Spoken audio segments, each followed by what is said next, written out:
Spacebird Media.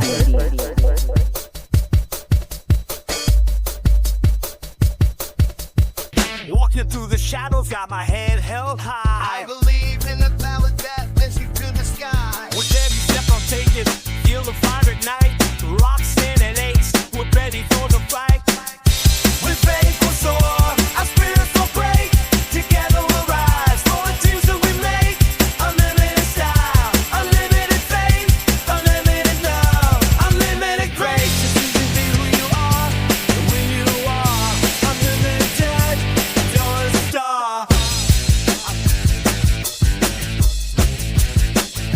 Welcome to Roxanne and Ace Unlimited. Let us be the first, if not of many, to say Happy Valentine's Day because love is in the air. So we have our backstories of why this day is uber special to us. If you've not been a part of this show before, thanks for joining us. We're about friendship. We're about faith. We're going to talk about Jesus, football, and all the things in between. Want to say thanks to 4C Mortgage and also to My Brother's Cup for making this week happen. Roxanne, what was your favorite Super Bowl commercial? You know, the flying mustaches did make me laugh. I love Gordon Ramsay, so I thought that was funny. When he met the Davidson guy, Eugene Levy with those eyebrows for the crazy puffs, that did make me laugh. But the critics are all saying this was not the best run for the Super Bowl ads.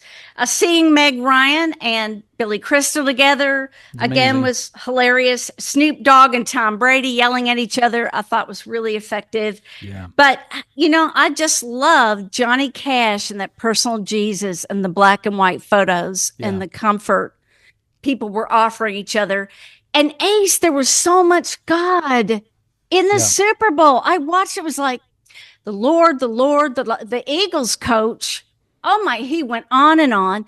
Jalen Hurts with a big Alabama background. People here in love with, he's just a class act. Yeah. He gave all the glory to God. There was a lot of God associated with the Super Bowl. Yeah, on the fun side, my favorite ad was the Little Caesars where Eugene Levy's eyebrows flew off of his face. Yeah, the eyebrows. Yeah, that one. That's my favorite one. That was probably my favorite of the funny ones. But the NFL PSA that they did of the I Am Somebody, where they were doing almost like a locker room chant with all of these kids and really hyping them up to believe. And again, God references where the tag of it was, I am respected, protected, never rejected. I am God's child. I am somebody.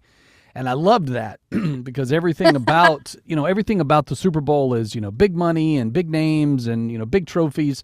So, I felt like there were a lot more heartstrings between the plays that allowed us to be able to enjoy the game, even if you were just watching it for, the food and the socialization, Well, Harry Connick Jr. performed Bringing New Orleans Style. Lauren Daigle knocked it out of the park. Yeah. She was so good. But that all happened before the halftime show. I was like, what? What am I watching? Mm-hmm. I don't understand. Since then, I've done a lot of reading to know it was very cultural and a huge message on society. Some of that went over my head. Some of it didn't. I wanted to know the words and couldn't figure them out, frankly. Sure.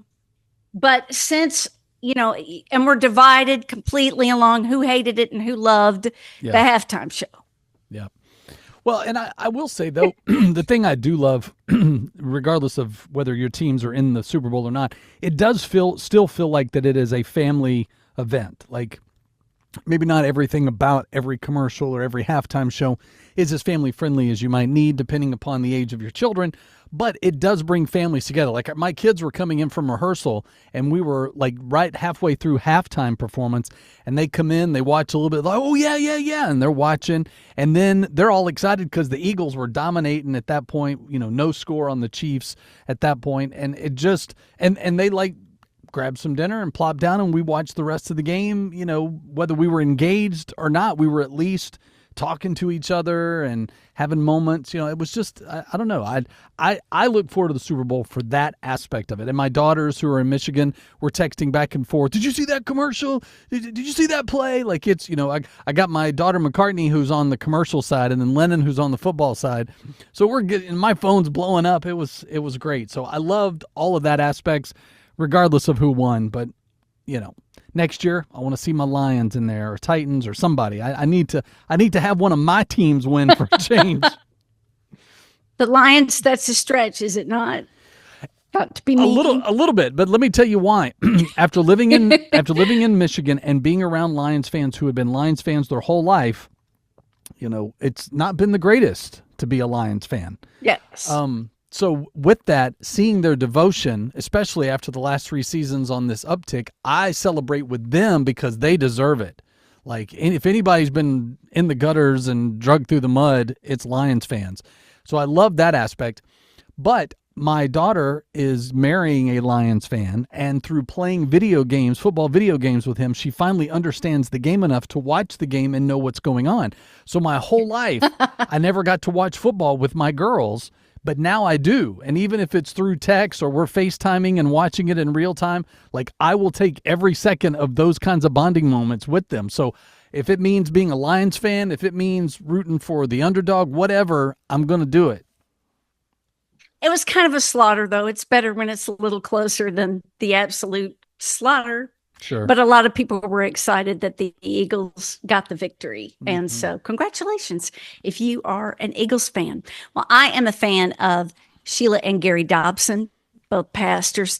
Oh this couple, they are in love. Yeah.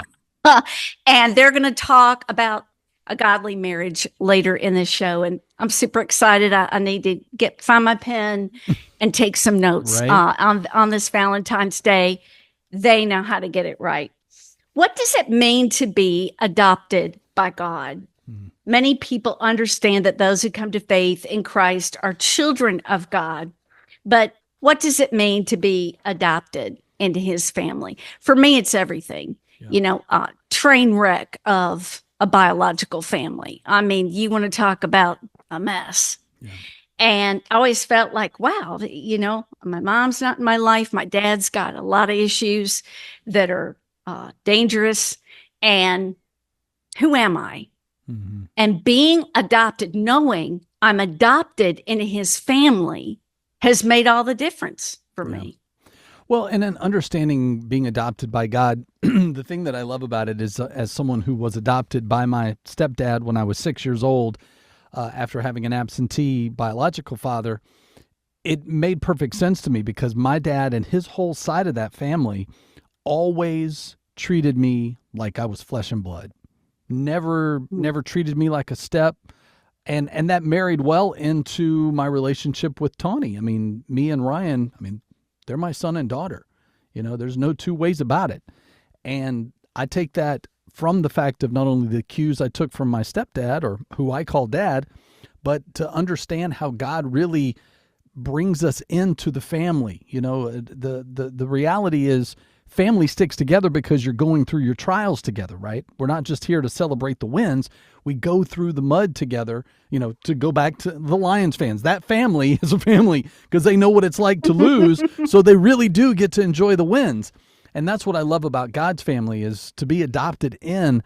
Like the NFL ad said, you are somebody. You are God's child. You are accepted and you are not rejected. Like that is a love that is not of any flesh, not of any conditionality. It is 100% true yours. When you see how much God loves you, then you find your value and who your worth is. You are an heir to the kingdom, as it says in 1 John. Amen. Feels pretty good to be an heir to the kingdom. Well, while we're talking about family, that's what renewal is of 4C Mortgage for Christ. Isn't that cool? Mm-hmm. He's expanded so much. They've changed their name into something God honoring. And that is at the heartbeat of what they do. He loves to get to know you, pray with you, but it gets down to it saving you money when it comes to getting your mortgage. Yeah, so if you're maybe getting to your first time home, or you're looking to get into a better school district, or you want to build on or even refinance, now's the time to find out, especially when rates could be possibly changing throughout the year. Who knows whether it's up or down? He knows, and he knows the programs to get you in those weird financial situations. So no matter what your credit score is, find out more, 4cmortgage.com, or call him at 205-259-1656. He'll take great care of you. The one thing that therapists say harms your happiness the most may come as a surprise to you. It's toxic positivity. When we feel like we can never have a bad day, we can never have a good boohoo, we can never feel sorry for ourselves for about 5 minutes, and we stuff our emotions because, after all, we're supposed to be positive. Right. Well, guess what? They say you got to feel your feelings, not roll around in them. Yep. Feel them, work on healing them, give them to God, and emotions are a part of what we experience as humans. And when we stuff them down with the toxic positivity, that's not going to work very well. Yeah.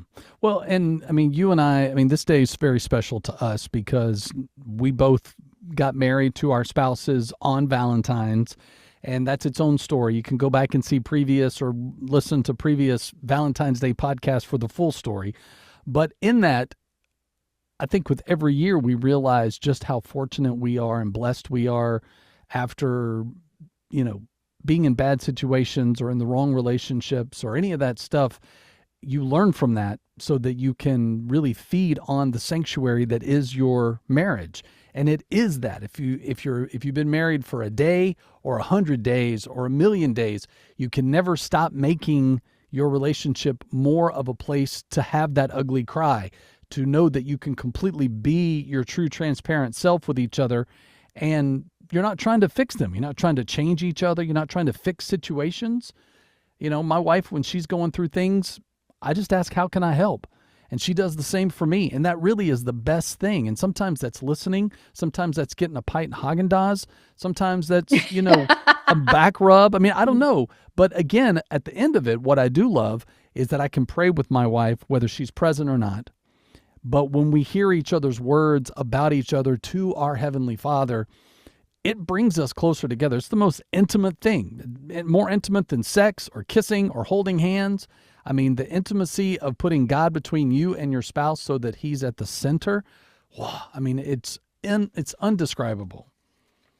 And missionaries, I always like to mention this, say you have an 86% better chance of your marriage surviving if you'll pray out loud together. So do that. Man. And it makes all the difference. How not to waste time.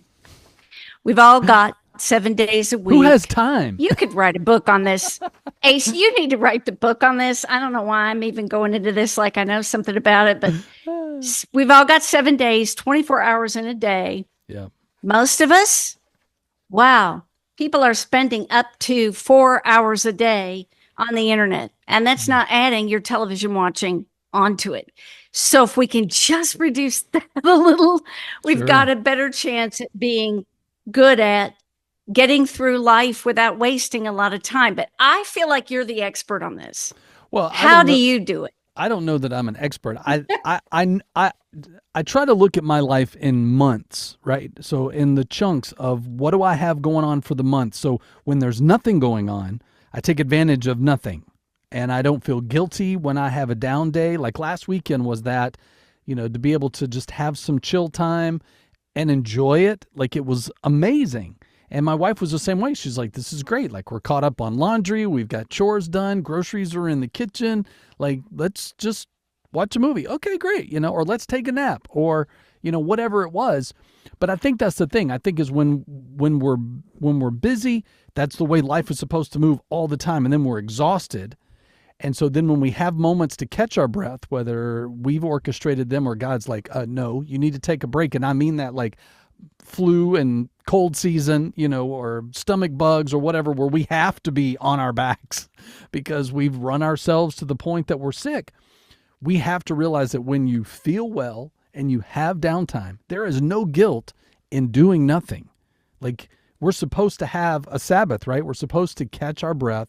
We're supposed to have a day of rest, and it doesn't have to be Sunday. It can be whatever day works for your schedule. If you're a pastor or a worship leader or whatever, and Sundays don't work for you, sometimes it's a Friday or a Monday. It's a Wednesday for others. Like find the time or break it up over a course of the week. That's what I like is knowing, hey, oh, great. I get off early today and I have nothing going on tonight. Woohoo! Like that's the only way I can find it to win, because again, I like to have all the energy I can when I need to work and put my efforts forward. But when it comes to being in the chill, like, give me my comfy, cozy pants and, a nice burger or something. I just want to, like, that's all I need. I read the business book called One, and it was excellent. And it's that one thing. Get after that one thing in your career, that one thing in your house that needs the most attention. Get after it and get it done. And then everything else tends to fall into place. Yeah. When I started doing that, it helps. But I don't do nearly as much as you do, my friend. So thank you for that advice. How faith can anchor us during uncertainty. If we look back on Jesus' life, how radically different his approach to this was, if we think about it. He offered something eternal, and he declared himself the bread of life. Yeah.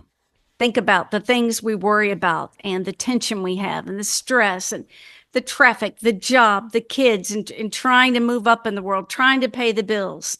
And he was the resource that never ran dry. Living water, the bread of life. And I think we get so caught up in so many things that we forget that. Yeah. Well, and I know I'm kind of jumping the gun on thinking about Lent and sacrifice and all that stuff, but when you think about this particular avenue of how Christ works in our lives and what he gave of his life and what God sacrificed in his son to show his love to us and for ultimate redemption and grace, I always have thought of Lent as a season of me going through Lent with God. But I heard a challenging word, and I can't remember if it was in a podcast or my priest said it or whatever, but what if God does Lent through us? And it was like, veil, and I love that, because just in the same way of, God breathing life into us and adopting us into his family and all the things that we've talked about today and other weeks, it really is that. It's him working in us. When there's change going on, I think your story and testimony is prime example of anyone that's closest to me of when God gets a hold of somebody, other people recognizing that God got a hold of you. That's, you don't even have to say a word. They see it in your face. They see it in your actions. Your body posture changes. Everything is different when God is working in and through you. And that's what I love about thinking about what Lent could be for us. So I know we got a few weeks to plan for that, but as we start to pray about God doing Lent through us rather than the other way around, how different and how much closer are we to God by the time we get to Easter Sunday? And that's always a sweet spot, isn't it? Gratitude and giving of yourself. Yep. You always receive more when you're giving. Yeah. We don't give to receive, but we were made to be an overflow of his love. I truly believe that. So we go from love on this Valentine's Day to talking about all the husbands who do not like Taylor Swift and do not like their wives loving Taylor Swift. And apparently it's a thing. I just think it's so silly. Let your spouse be a fan of whatever music they have. I've got a girlfriend who Jelly Roll is her thing. Right. And I would love to have him on the show, by the way. Oh, that would be awesome. His testimony is pretty powerful. It's super powerful. And, with the Brandon Lake song, yep, he's gone back heavy into worship. And I just think your spouse, okay, so going to the concerts, you might have to watch the cost of that with Taylor, but really, it's a thing that husbands are so outraged. One wife went ahead and was like, you don't like her, I'm done with you. And now she has flown to Las Vegas, Portugal, and New Orleans to see Taylor. I don't know. What do you think? This is Valentine's week. Why are we hating on each other and the things we're into, right? Like, there are artists that I like that my wife knows are talented and sexy and, probably my type. She would probably say that. when I drove to Nashville to see Alice Merton by myself and got my picture with her, she's like, "You guys look all cozy on the autograph table there." I was like, I was one of 500 people waiting for, a selfie. But it's also in that comfortability of knowing, celebrating the things that each other likes. Like, I know the things or the people or the celebrities that my wife is into. Why? Like, if I thought she even stood a chance or if I was that jealous, that says more about my insecurities than, I know that she could have anybody she wants, but she chose me and I'm choosing her. And the life is too short. Like, don't be fighting about dumb things. And Taylor Swift is with Travis. Can we just let that, regardless of whether he's a 3-time Super Bowl winner, she's clearly in love. So let the girl alone. And all that booing and the look on her face. I know she's famous. She can handle it. She knows why they're booing, but still it's like, that can't feel very good. But I have a theory about that. I think she knows. What is it? I think she knows that every time anything happens on the field, good or bad, whether Kelsey's involved or not, she knows that the cameras are on her because the world wants to know her reaction to her man or to his team. And as someone who is completely neutral to all of it, the world does not care. By and large, the world does not care. But they try to make us care, and they try to make her think that we care. Yes. Or they've made it so memeable, and I'm using that as a verb here, if that's even possible. But they, take every caption of any still that they can get of her, and they turn it into something that's funny or whimsical or whatever. And it's to the point of ridiculous. Like, I can understand why she probably gives them smirks and, emoji faces from time to time, because she's like, you guys are ridiculous. I'm allowed to live my life. And yes, I am successful and talented. And so is my future spouse, maybe. I don't know. I haven't seen a ring. But anyway, all of that to say, be in your own business, like, what's the to be memeable? What's the one of the kid who goes, "You worry about yourself. You don't worry about me. You worry." It's like the little kid in the seat. No, you worry about yourself. And that's where we are. Like, I'm so fed up. Like, it's just gotten ridiculous. Well, and they don't think about the fact that she's brought a lot of money to Kansas City, anything merch related. Sure. And she's brought a lot of attention to the NFL. Because people who normally wouldn't watch it are looking for Taylor Swift's facial expressions. I just wanted to know when she collided in the hallway with Donald Trump if they were able to meet. Apparently that didn't happen. But the press box shot that excited me was Paul McCartney was at the game. Like, show me, what does Paul think of the game? Can we do that? Well, I screamed out loud. It was like, I hope Ace sees this. So I'm glad you brought it up, because when I saw that, it was like, oh, Ace is flipping right about now. So I'm glad you brought that up. Mm-hmm. One more thing to discuss is this whole body deodorant thing. It isn't good enough for our pits to be without sweat and to smell good. But now apparently we need to spray everything. And it is the new thing. And a dermatologist says, yes, that's safe, but totally unnecessary. Yeah. I don't get it. I try to smell good at all times, but I don't know that I've, like, the part that makes me nervous when I see people like spray themselves, like, it's like, what are you masking? Like, did you shower first and then spray? Or, cause I got teenage boys at home. So it's like, let's call it what it is, But it's like, did you shower? Did you, teeth and pits? That's our running joke in the house with him. But it's for a good reason. He's a teenager. But for those of us as adults, I don't want to be masking things. Sometimes I like the natural scent to just be that I am clean. Well, it is, you Google it, and a whole lot of people are getting stuff. It's a marketing ploy, I tell you. It's just to sell more stuff. Imagine starting your day with a coffee that changes lives. Say hello to Roxanne Blend. With creamy malty aromas and hints of caramel, pecan, and butterscotch, Roxanne Blend is crafted from the finest Arabica and Robusta beans. Perfect for espresso or your favorite cup in the morning. At My Brother's Cup, every purchase supports medical and humanitarian missions, helping victims of trafficking. Enjoy quality, care, and a cause you can believe in. Visit mybrotherscup.com and make a difference with every sip. Roxanne Blend. Great coffee, greater good. Roxanne and Ace Unlimited, where we're so thankful to the Lord who brings us such incredible guests. And this is no exception.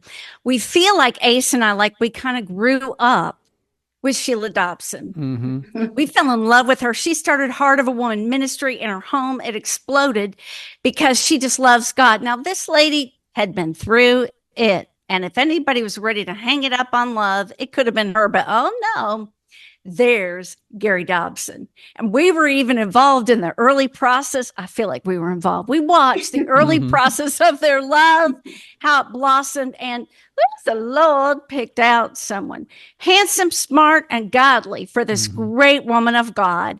And we loved watching it. And their marriage is shining. And now they have taken on a new task for the Lord. They are pastors of St. Clair Assembly.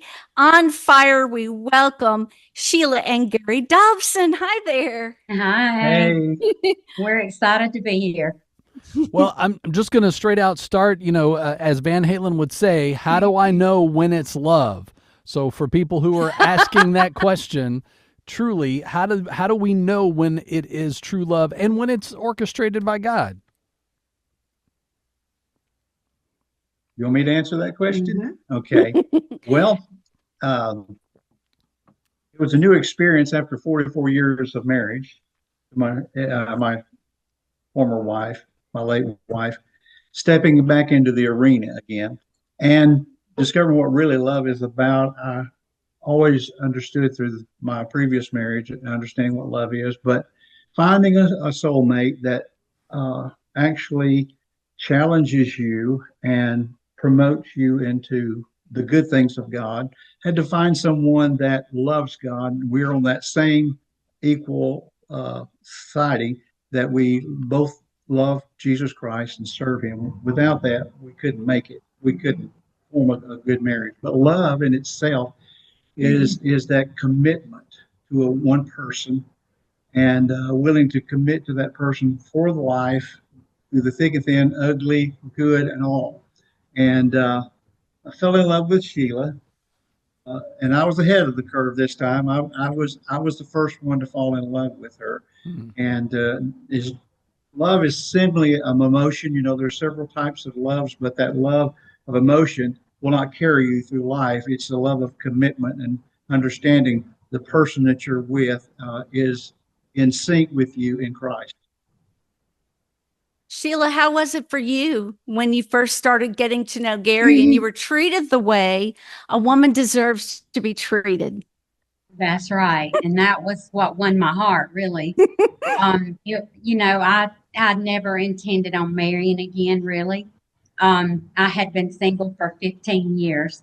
And I prayed about it, and I had a little notebook that I would write in, and I would write down my expectations. And I would have, tall, dark, handsome.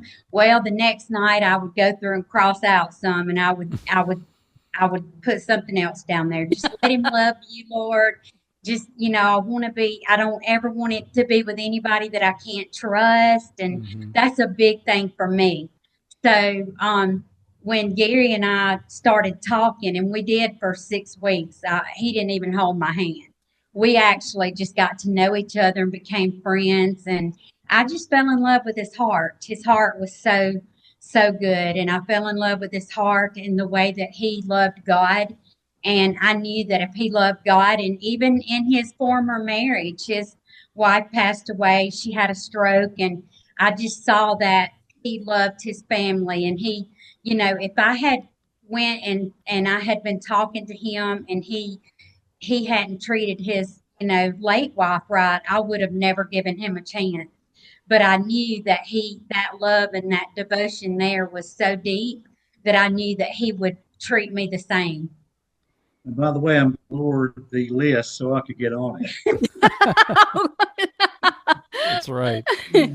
Well, and talk about that, Gary, because obviously, too, as you guys are shepherding a new church, there's now even more so of an opportunity for you to set the tone in your actions as a husband, as, a pastor, to be able to say, guys, this is how we should be living our lives and how we walk with God.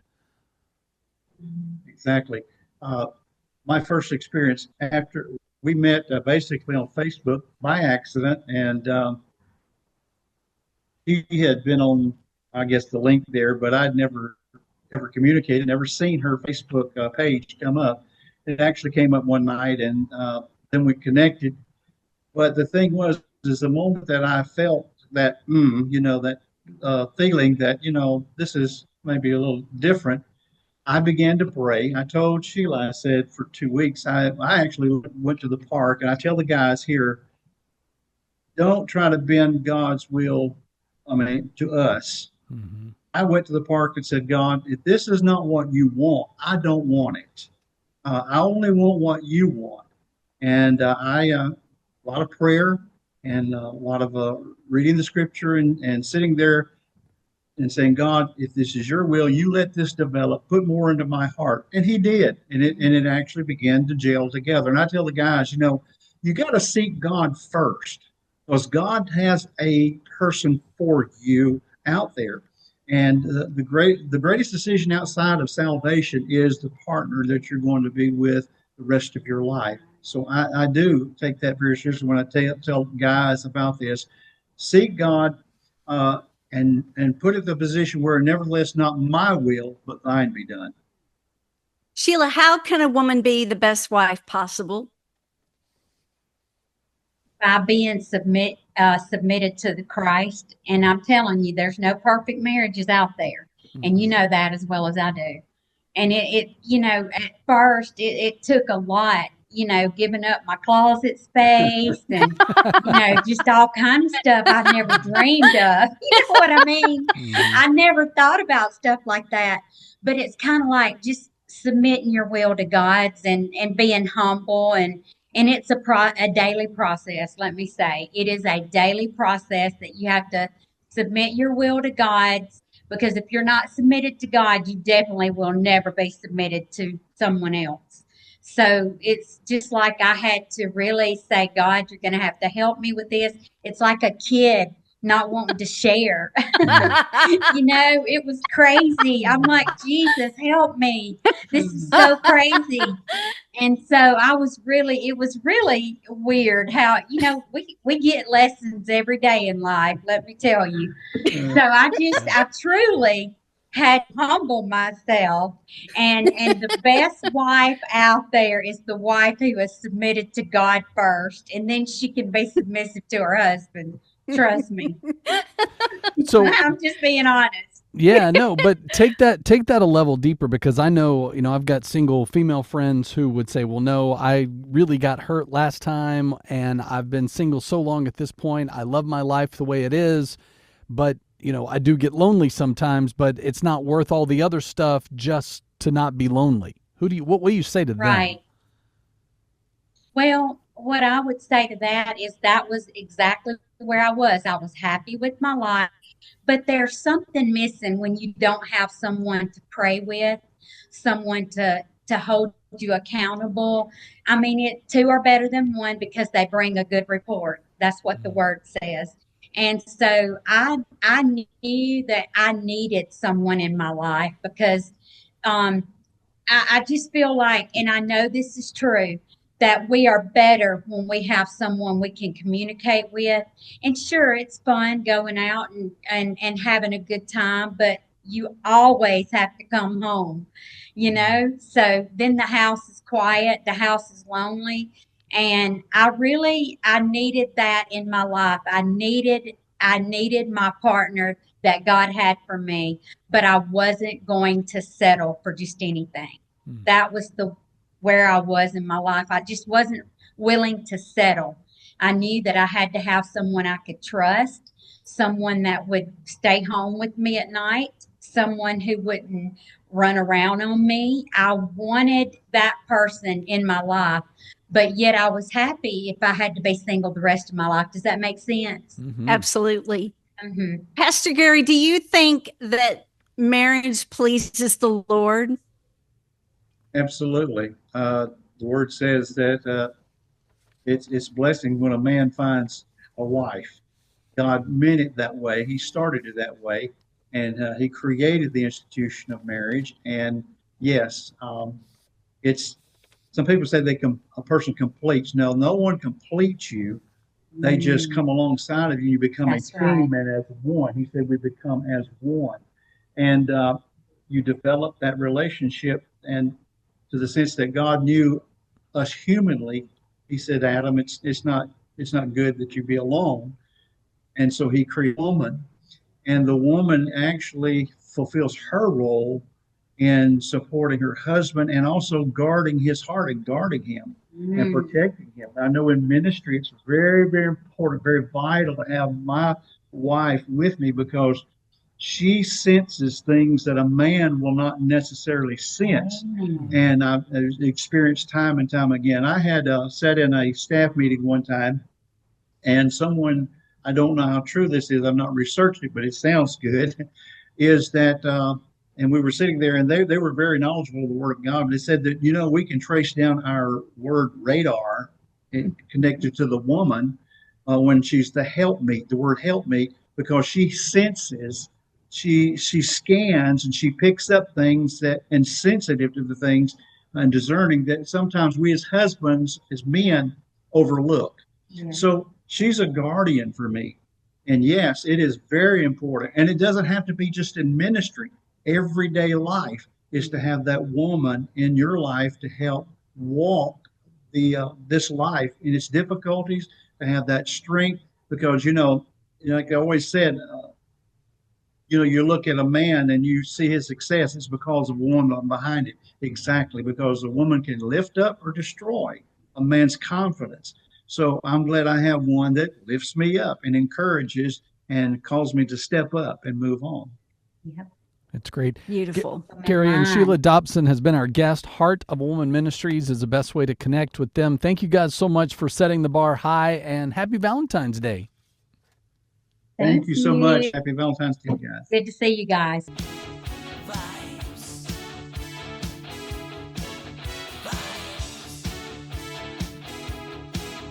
Vibes. Yeah, yeah, yeah. All right, before we jet out and let you enjoy the rest of your Valentines, Roxanne, what's your vibe this week? Of course, another book, Carry Your Own Backpack. It's written by Dr. Holly Schneider. She is a Christian therapist. He came up with this concept and it makes so much sense.